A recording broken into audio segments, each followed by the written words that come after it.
আমার স্নেহের সকল ছাত্রছাত্রীকে রাজু স্যার ম্যাথ সলিউশনে স্বাগতম। আজ আমি তোমাদের ক্লাস 5-এর পৃষ্ঠা নম্বর 11-র অঙ্কগুলো, পৃষ্ঠা নম্বর 12-র অঙ্কগুলো এবং পৃষ্ঠা নম্বর 13 অঙ্কগুলো সুন্দরভাবে শেখাবো। আমি তোমাদের খুব সহজ পদ্ধতিতে এবং শর্ট নিয়ম অঙ্কগুলো শেখাবো। তোমরা পুরো ভিডিওটা ভালোভাবে দেখবে, নয়তো বুঝতে পারবে না এবং বেশি দিন মনে রাখতে পারবে না। চলো শুরু করি। দেখো পৃষ্ঠা নম্বর 11-র অঙ্কগুলোতে কী করতে বলা হয়েছে। বলেছে ক্ষুদ্রতম বা বৃহত্তম চিহ্ন বসায়। এই সংখ্যাগুলো আছে 4 অঙ্কের সংখ্যা।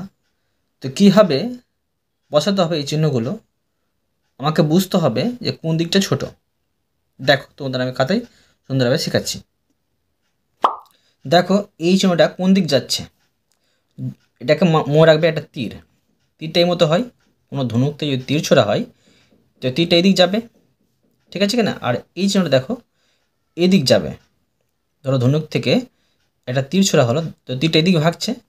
তো মনে রাখবে যে সংখ্যাগুলোর মধ্যে যেই সংখ্যাটা ছোট হবে তার দিকে তীরটা যাবে, বুঝতে পারলে?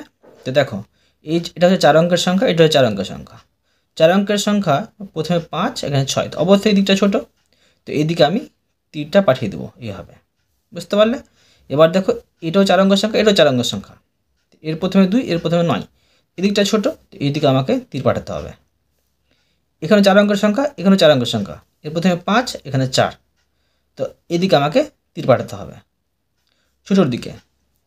এখানে 4 অঙ্কের সংখ্যা, এখানে 4 অঙ্কের সংখ্যা, তো এখানে প্রথমে 7 আছে, এখানে 3 আছে, তো এদিকে আমাকে তীর পাঠাতে হবে। এখানে 4 অঙ্কের সংখ্যা, এখানে 4 অঙ্কের সংখ্যা, তো এখানে আমাকে দেখতে হবে এখানে 8 আছে, এখানে 9 আছে, তো এদিকটা ছোটো, তো এদিকে তীর পাঠাতে হবে, বুঝতে পারলে? এবার দেখো এখানে 4 অঙ্কের সংখ্যা, এখানে 4 অঙ্কের সংখ্যা, তো এখানে 1 আর এখানে 1, দুদিকে তো সমান, কীভাবে বুঝবো কোন দিক ছোটো? এবার দেখবো 1-এর পরে 9, 1-এর পরে, এখনও বোঝা যাচ্ছে না। 9-এর পরে 9, 9-এর পরে 9, এখনও বোঝা যাচ্ছে না। 9-এর পরে 9, 9-এর পরে 0, এবার বোঝা যাচ্ছে এটা ছোটো। এইভাবে তোমরা কিন্তু দেখে দেখে ভেবে চিন্তে করবে কোন দিকে তীর পাঠাতে হবে। এরপরে দেখো 12 নম্বর পৃষ্ঠা অঙ্কগুলো। দেখো পৃষ্ঠা নম্বর 12-র এই অঙ্কগুলোতে কী করতে বলা হয়েছে। 1 অঙ্কের 4টি সংখ্যা দিয়ে 4 অঙ্কের বৃহত্তম ও ক্ষুদ্রতম সংখ্যা তৈরি করি। এখানে সংখ্যাগুলো দেওয়া আছে, এখানে বৃহত্তম সংখ্যা গঠন করতে হবে, এখানে ক্ষুদ্রতম সংখ্যা গঠন করতে হবে। কীভাবে করতে হবে দেখো আমি খাতায় সুন্দরভাবে শেখাচ্ছি, তোমরা মন দিয়ে বোঝো। এখানে দেখো 1 অঙ্কের 4টি সংখ্যা আছে, এগুলো দিয়ে বৃহত্তম সংখ্যা গঠন করতে হবে, এখানে ক্ষুদ্রতম সংখ্যা গঠন করতে হবে। তো দেখো মনে রাখবে যে বৃহত্তম মানে সবথেকে বড় আর ক্ষুদ্রতম মানে সবথেকে ছোট। তো এই সংখ্যাগুলো দিয়ে তখনই বৃহত্তম সংখ্যা গঠন করা যাবে যখন তোমরা বড় থেকে ছোটো সাজাবে, কিন্তু মাঝে কমা দেবে না, ঠিক আছে? এখানে ছোটো থেকে বড় সাজাবে ক্ষুদ্রতম জায়গাতে, কিন্তু মাঝে কমা দেবে না। মাঝে কমা দিলে তখন হয়ে গেল তোমার ছোটো থেকে বড় কিংবা বড় থেকে ছোটো হয়ে গেল, ঠিক আছে? তখন বৃহত্তম আর ক্ষুদ্রতম থাকবে না। এখন এটাকে সাজিয়ে নেব। বৃহত্তম তো সবথেকে বড় আছে 6, 5, 2 আর 1। ক্ষুদ্রতম হবে 1, 2, 5, 6। এটা করে দেওয়া আছে। দেখো এখানে আছে সবথেকে বড় হচ্ছে 8, তারপর 5, তারপর 2, তারপর 0। এখানে দেখো সবথেকে ছোটো কিন্তু 0 হয়, 0 কিন্তু আগে বসাতে পাবে না। আগে বসাতে গেলে তখন এটা হয়তো 3 অঙ্কের সংখ্যা হতো, কিন্তু প্রশ্ন বলেছে 4 অঙ্কের সংখ্যা গঠন করতে। সেই জন্য প্রথমে 0-র পরে যেটা বড় হবে সেটা বসাবে 2, 0, 5, 8, এভাবে বসাবে। এটাও করে নেব, এটার মতোই আছে সবথেকে বড় 7, 5, 3, 0। এখানে কিন্তু 0 প্রথমে বসবে না আগে, তো প্রথমে 3 বসবে, তারপরে 0, তারপরে 5, তারপরে 7। এখানে দেখো বৃহত্তম সংখ্যা আর ক্ষুদ্রতম সংখ্যা গঠন করে দেওয়া হয়েছে। এখানে আমাকে করতে হবে সংখ্যাগুলি বসাতে হবে। নিয়ে থেকে বসে নিচ্ছি এলোমেলো করে। ধরো 5 দিয়ে দিলাম, 1 দিয়ে দিলাম, আর 7 দিয়ে দিলাম, 3 দিয়ে দিলাম, ঠিক আছে? এবার এটাকে দেখো আমি বৃহত্তম সংখ্যা গঠন করব।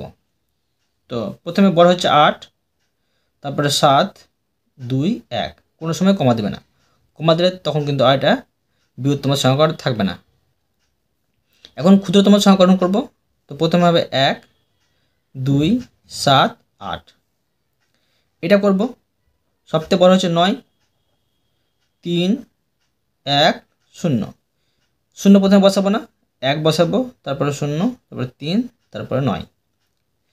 এখানে দেখো বৃহত্তম সংখ্যা তৈরি করে দেওয়া হয়েছে, ক্ষুদ্রতম সংখ্যা প্রথমে তৈরি করে নিচ্ছি।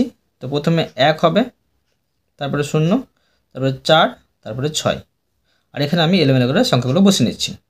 ধরো প্রথমে 4 বসালাম, কমা 1, কমা 0, কমা 6 বসিয়ে দিলাম। এই অঙ্কটি আমি তোমাদের সুন্দরভাবে শিখে দিলাম।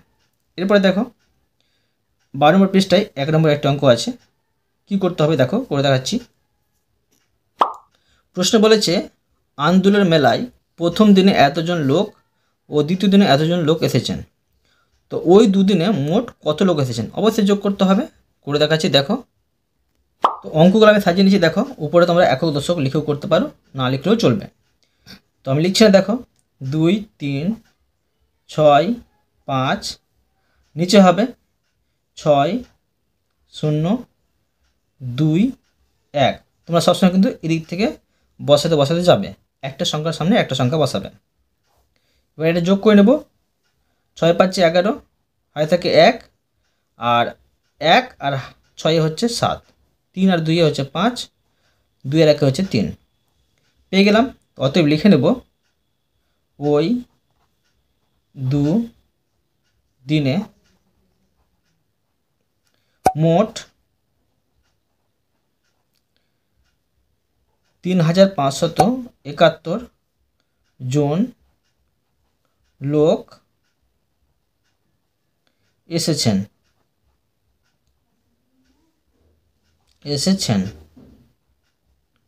এবার দেখো 2 নম্বর অঙ্ক, মানে 13 পৃষ্ঠায় কী করতে বলা হয়েছে দেখো। প্রশ্ন বলা হয়েছে স্কুলের মাঠের পাঁচিল তৈরি করতে 8000টি ইট এসেছে, তো 3832টি ইট গাঁথা হয়ে গেছে, পড়ে আছে কতটি? অবশ্যই এটা বিয়োগ করতে হবে, মানে কমে যাচ্ছে সেই জন্য বাড়লে যোগ আর কমলে বিয়োগ। করে দেখাচ্ছি দেখো। আবার অঙ্কগুলোকে আমি সাজিয়ে নিচ্ছি দেখো। উপরে আছে 8000, তোমরা একক দশক লিখে নিয়ে করতে পারো, না লিখলেও চলবে। ইথে বসাবো আমি 2, 3, 8, 3। বিয়োগ করে নিচ্ছি। 10 থেকে 2 বাদ 8। দেখো কীভাবে এটা বিয়োগ করলাম, তোমরা মন দিয়ে বুঝো। যারা বিয়োগ করে যাও না তারা কিন্তু সহজে বিয়োগ করতে শিখে যাবে। 0 থেকে 2 বাদ দেওয়া যায় না, তো তোমাকে ধার করতে হবে এখান থেকে। দেখো এখানে কিছু নেই, ধার করতে হবে এখান থেকে। এখানেও কিছু নেই, এখানে আছে, তো এখানে ধার হয়ে এখানে আসলো। এখানে 10 হলো, 10-এর কাছ থেকে এখানে এখানে গেল, এটা 10 হলো, এখানে 9 থাকে। এখান থেকে ধার হয়ে এখানে আসলো, এটা 10 হলো, এখানে 9 থাকে। এখন কী দাঁড়াচ্ছে, এখানে 10 থাকছে, এখানে 9 থাকছে, এখানে 9 থাকছে, এখানে 7 থাকছে। 10 থেকে 2 বাদ 8, 9 থেকে 3 বাদ 6, 9 থেকে 8 বাদ 1, এখানে ধার গেছে, তো 7 থেকে 3 বাদ 4। বোঝা গেল? অতএব লিখে নেব পড়ে আছে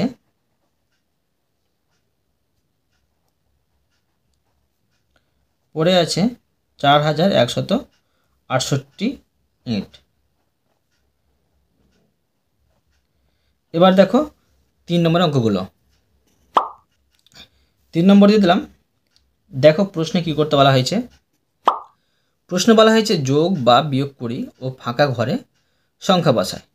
যেগুলো যোগ আছে যোগ করব, যেগুলো বিয়োগ আছে বিয়োগ করবো, আর যেগুলো ফাঁকা ঘর আছে সেগুলো পূরণ করব। কীভাবে করতে হবে সুন্দর হবে, যারা পারো না তারা সহজে কিন্তু শিখতে পারবে। দেখো তো দেখো আমি 3 দাগের অঙ্কগুলো কীভাবে যোগ আর বিয়োগ আর ফাঁকা ঘর পূরণ করতে হয় শেখাচ্ছি। এখানে যোগ আছে 3 আর 2, তোমরা হাতে গুনে করবে কিংবা খাতায় দাগ টেনে করবে, যারা পারো না। আর যারা পারো মুখে করে নেবে। 3 দিয়ে হচ্ছে 5, 4 4 হচ্ছে 8, আর 0 আর 6 যোগ করলে 6 হবে। 7 আর 2 হচ্ছে 9, 7 আর 1 8, 8 3 11, হাতে থাকলো 1, হাতের 1 2 3 হচ্ছে, 3 আর 9 হচ্ছে 12, 12 1 13, হাতে থাকলে 1 আবার, হাতের 1 আর 6 হচ্ছে 7, 7 8 হচ্ছে 15, 5 হাতে থাকলো আবার 1, হাতের 1 আর 4 5, আর 4 হচ্ছে 9। এবার দেখো এখানে আছে ফাঁকা ঘর পূরণ। কীভাবে করবো, 4 আর 2 হচ্ছে 6, 2 7 9। এবার দেখো 5-এর সাথে কত যোগ করলে 6 হবে, 1 যোগ করলে 6 হবে। 5-এর সাথে 8-এর সাথে কত যোগ করলে 9 হবে, তো দেখো 9 থেকে 8 বাদ দিলে 1, মানে 8-এর সাথে 1 যোগ করলে 9 হবে। এবার দেখো 8-এর সাথে কত যোগ করলে 9 হবে? তো 9 থেকে 8 বাদ দিলে 1, 2-এর সাথে কত যোগ করলে 7 হবে? দেখো 7 থেকে 2 বাদ দিলে 5, এখানে 5 বসাবো, মানে বিয়োগ করে নেবে তোমরা উল্টো দিক থেকে। 6-এর সাথে কত যোগ করলে 8 হবে? 8 থেকে 6 বাদ দিলে 2, 1-এর সাথে কত যোগ করলে 2 হবে? তো 2 থেকে 1 বাদ দিলে 1। এইভাবে তোমরা করবে, সহজেই হয়ে যাবে। এবার দেখো এটা যোগ আছে, 6 5 11, 11 3 14, আর থাকলো 1। তো হাতের 1 যারা পারো না ছোট্ট করে কিন্তু লিখে নেবে উপরে, তো করতে সুবিধা হবে। 1 9 10, 10 2 12, 12 2 14, হাতে থাকলো আবার 1, হাতের 1 আর 8 9, 9 আর 8 হচ্ছে 17, হাতে থাকলো 1 আবার, হাতের 1 আর সাথে হচ্ছে 8। বুঝা গেল? এবার এটা দেখো 3-এর সাথে কত যোগ করলে 6 হবে? তো 6 থেকে 3 বাদ দিলে 3, 8-এর সাথে কত যোগ করলে 9 হবে? তো 9 থেকে 8 বাদ দিলে 1, 7-এর সাথে কত যোগ করলে 9 হবে? তো 9 থেকে 7 বাদ দিলে 2। এইভাবে তোমরা উল্টো দিক থেকে বিয়োগ করে নেবে। 6-এর সাথে কত যোগ করলে 8 হবে? মানে 8 থেকে 6 বাদ দিলে 2। এবার এটা দেখো বিয়োগ আছে, বিয়োগটা কী করবো দেখো, 9 থেকে 4 বাদ 5, 5 থেকে 4 বাদ 1, 8 থেকে 2 বাদ 6, আর 7 থেকে 1 বাদ 6। এবার এটা দেখো বিয়োগ আছে, 8 থেকে কত বাদ দিলে 6 হবে? তো দেখো এটা বিয়োগ করে নাও, 8 থেকে 6 বাদ দিলে 2, মানে 8 থেকে 2 বাদ দিলে 6, 4 থেকে 2 বাদ দিলে 2, 2 থেকে কত বাদ দিলে 1 হবে? তো 2 থেকে দেখো 1 বাদ দিয়ে দাও, তো 2 থেকে 1 বাদ দিলে 1, আর 5 থেকে 3 বাদ 2। এবার দেখো এটা 0 থেকে তো 9 বাদ যায় না, কি বলেছি আমি 5 ধার করতে হবে, এখানেও কিছু নেই, এখানেও কিছু নেই, তো এখানে ধারে করে এখানে আনতে হবে, তারপর এখানে, তারপর এখানে। দেখো 3-এর কাছ থেকে 1 ধার আসলো এখানে, এটা 10 হলো, এখানে 2 থাকে, 10 থেকে এখানে ধার এখানে 1 আসলো, এটা 10 হলো, এটা 9 থাকে, এখান থেকে 1 ধার এখানে আসলো, এটা 10 হলো, এটা 9 থাকলো। তো দেখো এখানে থাকছে 10, এখানে থাকছে 9, এখানে থাকছে 9, এখানে থাকছে 2। তো 10 থেকে 9 বাদ 1, আর 9 থেকে 9 বাদ 0, 9 থেকে 9 বাদ 0, আর 2 থেকে 2 বাদ 0। বুঝা গেল? এটা দেখো 1 থেকে তো 9 বাদ দেওয়া যায় না, ধার করতে হবে এখান থেকে 10-এর কাছ থেকে। তো 10 মানে 10, দেখো কত হবে? এটা 11 হয়ে যাবে তখন। 11 থেকে 9 বাদ দিলে 2, আর এখানে থাকে 1, 1 থেকে 1 বাদ 0। এবার দেখো 0 থেকে 8 বাদ দেওয়া যায় না, ধার এখান থেকে যাবে এখানে, 1 ধার আসলো, মানে 1 দশক গেল, মানে 10 ধার গেল, এটা 10 হলো, 10 থেকে 8 বাদ 9, এখানে থাকছে 3, তো 3 থেকে 1 বাদ 2।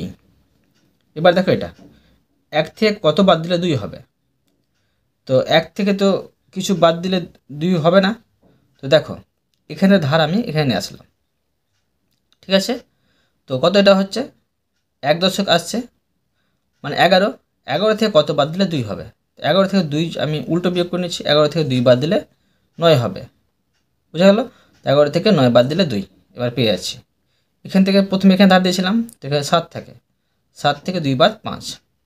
এবার এখানে দেখো 5 থেকে কত বাদ দিলে 4 হবে? তো 5 থেকে 4 বাদ দিয়ে উল্টো বিয়োগ করে নিচ্ছি আমি, 5 থেকে 4 বাদ দিলে 1, আর এখানে 3 থেকে 2 বাদ 1। এটাও সুন্দরভাবে শিখে দিলাম। এটা দেখো 3 থেকে কত বাদ দিলে 7 হবে? দেখো 3 থেকে কোনো কিছু বাদ দিলে 7 হবে না, তো প্রথমে এখান থেকে ধার আমি এখানে আসছি, 1 দশক ধার যাচ্ছে, মানে 10 ধার যাচ্ছে, তো 10 আর 3 13 হচ্ছে, 13 থেকে কত বাদ দিলে এবার 7 হবে? তো দেখো 13 থেকে 6 বাদ দিলে 7 হবে, মানে 13 থেকে 7 বাদ দিলাম আমি প্রথমে, তারপরে 6 পাচ্ছি, 6টা এখানে বসিয়ে দিলাম। ধার প্রথমে দিয়েছি, এখানে 1 থাকে, 1 থেকে 1 বাদ 0, 1 থেকে কত বাদ দিলে 0 হবে? 1 থেকে 1 বাদ দিলে 0 হবে, আর 9 থেকে 2 বাদ দিলে 7। বুঝা গেল? এই অঙ্কটা আমি তোমাদের সুন্দরভাবে শিখে দিলাম। অতএব আমি তোমাদের প্রতিটি অঙ্ক সুন্দরভাবে বুঝিয়ে দিলাম। আশা করি তোমরাও ভালোভাবে বুঝতে পেরেছো। তবুও কোথাও যদি বুঝতে না পেরে থাকো আমাকে কমেন্ট বক্সে জানাবে, আমি তার জন্য ভিডিও নিয়ে আসবো বা অ্যান্সার দেওয়ার চেষ্টা করব। আর অবশ্যই তোমরা এই ভিডিওতে লাইক করে দেবে এবং পরবর্তী অঙ্কটির জন্য চ্যানেলটিকে সাবস্ক্রাইব করে নেবে। ধন্যবাদ।